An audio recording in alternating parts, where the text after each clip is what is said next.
Et merci à répondre à l'appel. Chaque fois qu'on appelle, vous êtes là, vous êtes fort, mes âmes.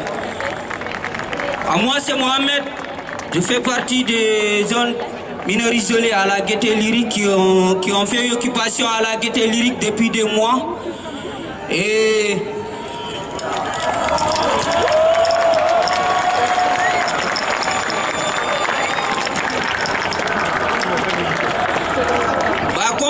comme nous le savions tous, parce que quand on les laisse faire, ils vont avoir du pouvoir au-dessus de nous. Donc c'est à nous de mobiliser. À chaque fois qu'on est dans la rue, on est plus fort que les amis. Restons dans la rue, mobilisons-nous. Mobilisons-nous. Seule la lutte peut nous libérer.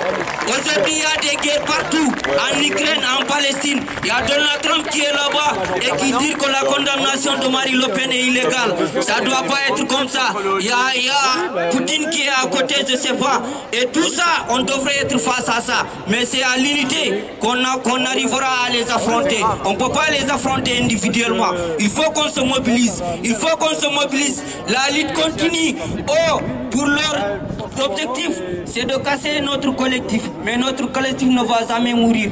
Cette collectif va continuer à exister parce qu'il se bat pour les droits. Et vous aussi, vous vous battez pour l'égalité des droits. Tant que cette légalité n'est pas respectée ici, on ne va jamais arrêter ce battre. Il faut qu'on soit tous illégaux. Personne n'est illégal ici en France. Que ce soit les étudiants, que ce soit les sans-députés, que ce soit les sans-papiers. Tout le monde est égal ici. Nous serons tous égaux ici. Personne n'est migrant ici. Nous sommes tous des émigrés ici en France. Nous sommes tous des émigrés. Ce pays a été bâti toujours et va rester toujours des pays des émigrés. Parce que c'est comme ça qu'on a bâti la France. Et on va continuer à se battre ensemble. Merci à tout le monde. Et il y a notre cortège qui arrive. On va manifester ensemble. Bravo à tout le monde et merci à tout le monde. Merci à tous. Le juge est impartial, mais il est humain. Il rend des décisions en fonction des faits qui lui sont soumis, en fonction de la loi, en respectant les droits fondamentaux, la Constitution, le droit international, d'une manière aussi objective que possible. C'est comme ça pour tous les litiges. Alors certains voudraient que l'indépendance puisse détendre des intérêts en cause. Tantôt, le gouvernement pourrait exiger des juges la plus grande fermeté, quitte à procéder par procédure bâillon, quitte à porter atteinte aux droits de la défense, mais tantôt il faudrait qu'il s'adapte. Et pour les personnalités politiques, la seule sanction qui vaille, ce serait la sanction électorale. L'électeur remplacerait le juge. Mais non, non. Quand une personne est accusée de violence contre des enfants, si un juge lui interdit de travailler avec des enfants pour éviter qu'il soit tenté de récidiver, ça ne choque personne. Et bien quand une personne pioche dans les fonds publics, c'est pareil, on ne va pas lui confier la gestion de fonds publics, même si c'est l'électeur. Entendre à tout le monde, mais rappelons-le que cette affaire, ce n'est pas une affaire d'inéligibilité ou pas, c'est une affaire de vol. Ce sont des voleurs. Aujourd'hui, apparaît dans le pays des mobilisations qui vont vers l'opposition. Et puis, sinon, on est face à une affaire compliquée quand même. Un parti fondé par des nazis, oui, il faut le rappeler. Pierre Bousquet, un Waffen-SS. Ils se prétendent toute l'année ceux qui défendraient les travailleurs et les travailleuses. Mais en réalité, cette affaire, ce n'est pas qu'une affaire de vol. Ce sont des bourgeois qui ont volé le peuple. Rappelons-le. J'ai demandé que j'en vienne aux Italiens tous ensemble, les mains en l'air, allez, tout le monde. On va leur rappeler là. Siamo tutti antifascisti. Siamo tutti antifascisti. Siamo tutti antifascisti. Siamo tutti antifascisti. Siamo tutti antifascisti. Je vais vous demander un tonnerre d'applaudissements pour le coordinateur de la France Insoumise, député de Marseille. Il faut sauver des emplois ou sauver des usines qui sont menacées de délocalisation. L'extrême droite, elle ne manifeste pas.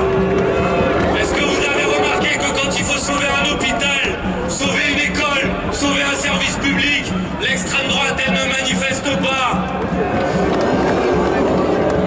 quand il faut sauver ses privilèges et ses intérêts, alors là, ce jour-là, l'extrême droite se met à manifester. Ce sont des hypocrites, des gens qui mentent au peuple, qui leur font croire qu'ils vont les défendre et qui en vérité font l'inverse. Font l'inverse dans leur vote à l'Assemblée nationale, font l'inverse dans leur prise d'opposition. On a entendu pendant longtemps le Rassemblement national nous dire « Nous, on est mains propres et têtes hautes, et aujourd'hui ils sont mains sales et têtes basses. » C'est ça la réalité. On va les faire reculer encore. On va les faire reculer encore. On va se mobiliser. Et aujourd'hui c'est une première étape. Il y aura d'autres initiatives dans les prochains jours et dans les prochaines semaines. Mais surtout, il faut que tout le monde ici note une date qui va être une date importante. C'est la date du 1er mai prochain.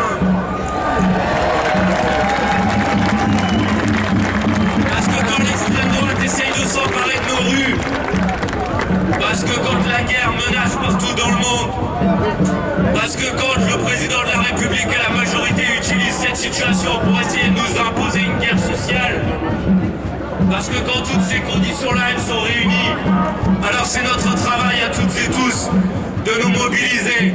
Et moi j'appelle tout le monde à ce que nous soyons des centaines de milliers de personnes dans la rue partout en France le 1er mai prochain. Né à Saint-Cloud, qui d'ailleurs y habite encore, mais qui se disait c'est un peu trop difficile ici pour se faire élire, donc je vais aller dans un endroit plus facile, le bassin minier du Pas-de-Calais. Alors vous savez, c'est comme un vautour ce parti. Quand je dis ça, j'ai toujours des naturalistes qui me disent que c'est diffamatoire pour les vautours, mais vous comprenez l'image.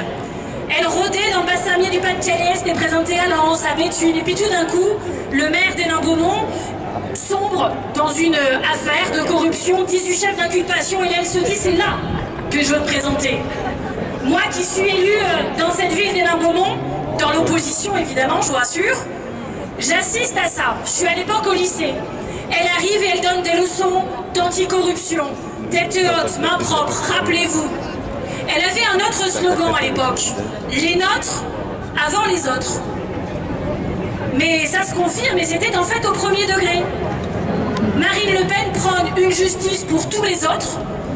Alors, pour tous les autres, la justice doit être beaucoup moins laxiste, beaucoup plus dure. Il faut une tolérance zéro, il faut une incarcération à la première infraction. Il ne faut pas d'aménagement des peines. Donc ça, c'est pour les autres. Et puis pour les leurs, alors là, la justice est beaucoup trop dure. Vous avez remarqué? C'est ce qu'on appelle de l'hypocrisie. C'est ce qu'on appelle un système judiciaire à double vitesse qu'ils mettraient en place sûrement s'ils sont élus. Parce que le plus grave, c'est pas juste qu'elle soit hypocrite ou qu'elle soit dans une défense complètement complotiste de sa condamnation, c'est qu'elle vise la présidentielle, elle veut être présidente de la République. Évidemment qu'on fera tout pour que ça n'arrive pas, mais que pensez-vous qu'elle fera de la justice si elle est présidente? Avez-vous remarqué une chose? Les peines de prison aujourd'hui, au tribunal correctionnel, 58% de ces peines de prison sont données avec une exécution provisoire. Avez-vous un jour entendu Éric Ciotti ou Marine Le Pen trouver que c'était pas juste? Parce que ça ne permettait pas de faire appel? Jamais. Avez-vous remarqué que M. Ciotti, par contre, mardi, avait déposé une proposition de loi pour dire que c'était complètement anormal qu'il y ait des exécutions provisoires dans ce pays? Ces gens ne font pas des lois pour les Français, ils changent la loi quand elle s'applique à eux. Je vous dis résistance, je vous dis on continue, les écologistes, vous pouvez compter sur nous et on sait qu'on pourra compter sur vous. La République, c'est nous, c'est tout le monde ici, merci.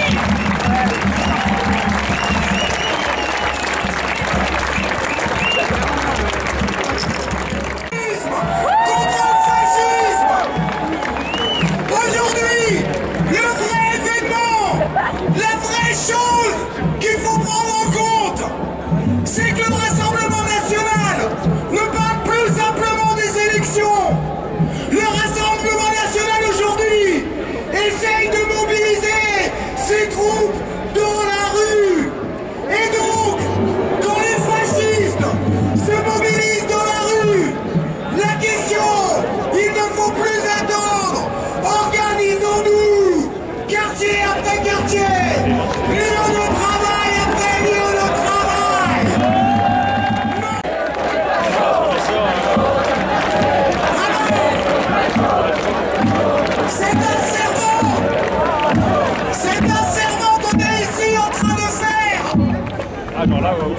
RN, on vous laissera pas venir dans mon quartier, on vous laissera pas prendre des rues.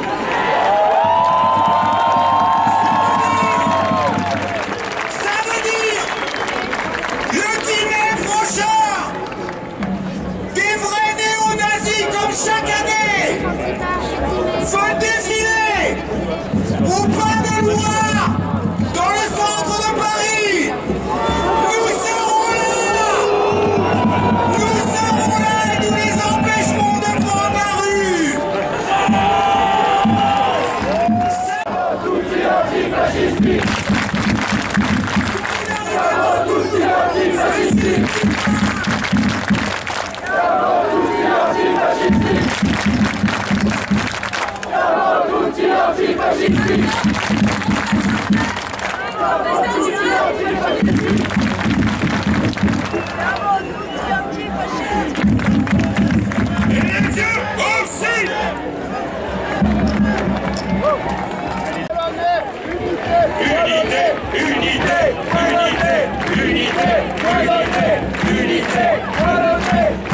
Notre adversaire aujourd'hui, notre seul adversaire, c'est l'extrême droite, les idées de l'extrême droite et ceux qui portent les idées de l'extrême droite.